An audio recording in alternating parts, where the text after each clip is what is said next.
नमस्कार, आप देख रहे हैं विविध भारत न्यूज और मैं हूं आपके साथ मानवी ठाकुर। शुरुआत करते हैं आज की खास खबरों से। मथुरा जिले में डेंगू के मरीज लगातार मिल रहे हैं। डेंगू बुखार के चलते 2 मासूम बच्चों की मौत हो गई है।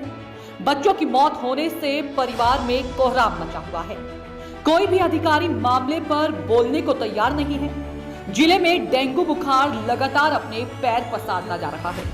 डेंगू बुखार ने 2 बच्चों की जिंदगी को निगल लिया और बच्चों के परिवार में मातम पसरा हुआ है। और मासूम नगर गांव के स्थानीय लोगों से जब बात की गई तो उन्होंने बताया है कि 4 दिन के अंदर ही 2 बच्चों की मौत हो गई है।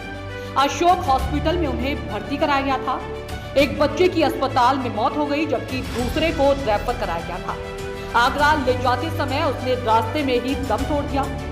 वहीं मृतक बच्चों के परिजनों से बात की गई तो उन्होंने बताया है कि घरों के सामने नालियों में पानी जमा है और डेंगू के मच्छर लगातार पनप रहे हैं। बुखार आने पर डॉक्टर को दिखाया तो जांच में पता चला कि डेंगू हो गया है। धीरे धीरे प्लेट कम हुई और बच्चे ने दम तोड़ दिया। परिजनों का आरोप है कि किसी भी अधिकारी ने अभी तक सुध नहीं की है और गांव के हालात बद से बदतर बने हुए हैं। दोनों बच्चों की मौत होने के बाद भी प्रशासन नींद से नहीं जागा और कोई भी अधिकारी यहां मुआयना करने नहीं पहुंचा है। उन्होंने बताया है कि नगर निगम के कर्मचारियों से भी यहां की सफाई के लिए बोलते हैं, लेकिन कोई भी सफाई कर्मचारी सफाई करने नहीं आता और शिकायत की बात कहते हैं तो वह उल्टा हमें धमका कर चला जाता है। क्या नाम है आपका? सूरजमल नाम है सर। जी, किस गांव के निवासी? गांव मानसून नगर। ये बताइए कि यहाँ बच्चे की एक मौत हुई है, क्या कारण है पीछे? यहाँ पर सर गंदगी इतनी है कि पानी का कोई निकास नहीं है। सड़कों पे आप देख लीजिए पानी भरा हुआ है और प्रत्येक घर में किसी ज़्यादातर बुखार आ रहा है। और दोनों बच्चों को इनको मतलब मलेरिया बताई, वैसे मलेरिया फिर इसके बाद में मतलब डेंगू बताया ऐसा। और मतलब 2 दिन, एक तो 4 दिन रहा है वहाँ हॉस्पिटल में और एक दूसरे दिन ख़त्म हो गया। कितने बच्चों की मौत हुई? 2 बच्चों की मौत हो गई सर। क्या कारण बताया? एक मतलब प्रजापतियों में सर ख़त्म हो गया है। क्या कारण बताया डॉक्टरों ने? डेंगू बताया सर। अच्छा, कहाँ हॉस्पिटल में भर्ती रहती है? अशोक, डॉक्टर अशोक। दोनों ही बच्चे? वो दूसरे में रहा, दोनों उसी में रहे। तो डॉक्टर ने फिर ऐसा क्या अचानक हुआ कि भर्ती रहने के बाद भी अचानक तबीयत ज़्यादा खराब हुई? भर्ती के बाद में उन्होंने ये कहा कि ये अब हमारे बस की बात नहीं है, इसको आप आगरा ले जाइए। तो ये आगरा लेके गए तो रास्ते में फरे के पास में ये मतलब वहीं ख़त्म हो गया। इसकी सूचना कि ये आपने इतनी गंदगी है, सरकार को कहीं कोई सी अधिकारी कई बार को एप्लीकेशन भी दी है, पोखर की साफ सफाई के लिए दिया है। और यहाँ पर एक टीम भी आई, वो भी ऐसी चले गई। कई बार मतलब एप्लीकेशन प्रधान जी द्वारा, हमारे मोहन प्रधान जी हैं, उन्होंने भी कही। पिछली साल भी यहाँ पे आए थे वो।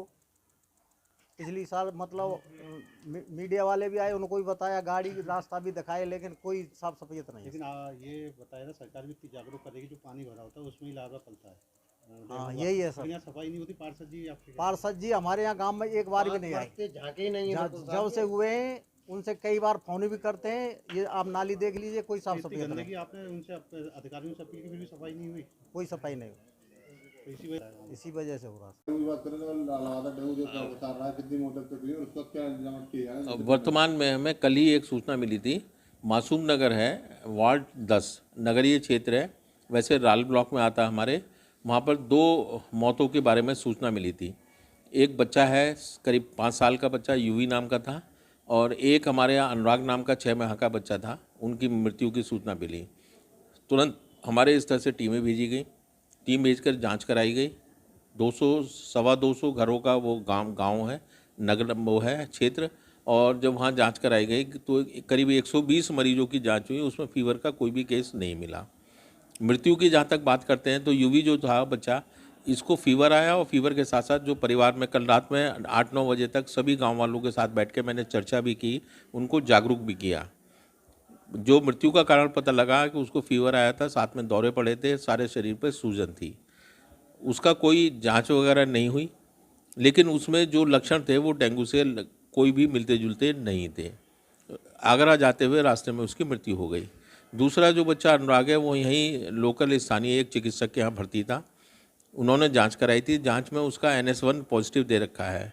कायदे में उसका जांच एलिजा भी होना चाहिए था, तभी कंफर्म उसको हम डेंगू कह सकते हैं।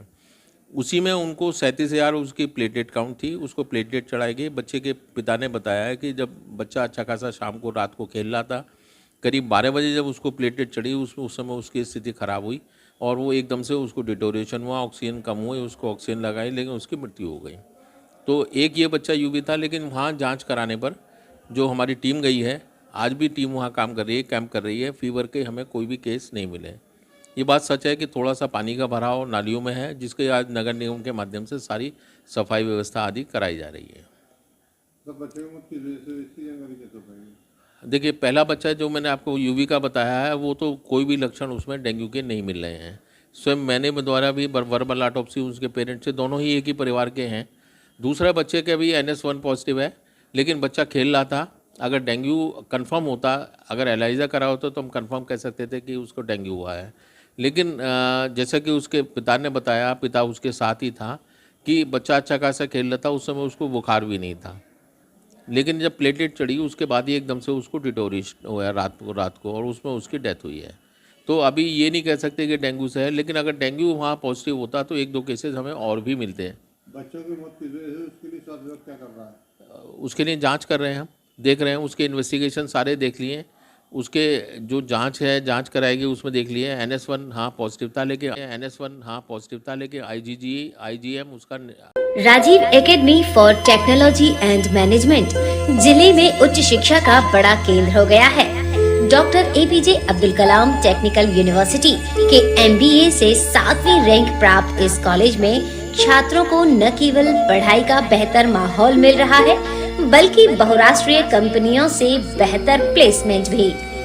उच्च शिक्षा का बेहतर केंद्र इसलिए भी है क्योंकि यहाँ कौशल विकास के लिए नियमित कार्यशाला, प्रशिक्षण कार्यक्रम, अतिथि व्याख्यान का भी आयोजन होता है। युवाओं में इस कॉलेज के प्रति क्रेज बढ़ता जा रहा है।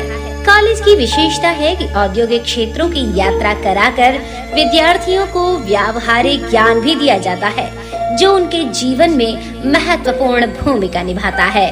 यहाँ की उच्च तकनीकी कक्षाएं किताबी ज्ञान तो देती ही हैं, छात्रों का बेहतर मार्गदर्शन भी करती हैं। पढ़ाई के अलावा अतिरिक्त पाठ्य चर्चा में भी छात्र भाग लेते हैं। इससे उनका आत्मविश्वास तो बढ़ता ही है, साथ ही व्यक्तित्व में भी सुधार होता है। आज की खबरों में बस इतना ही। देखते रहिए विविध भारत न्यूज।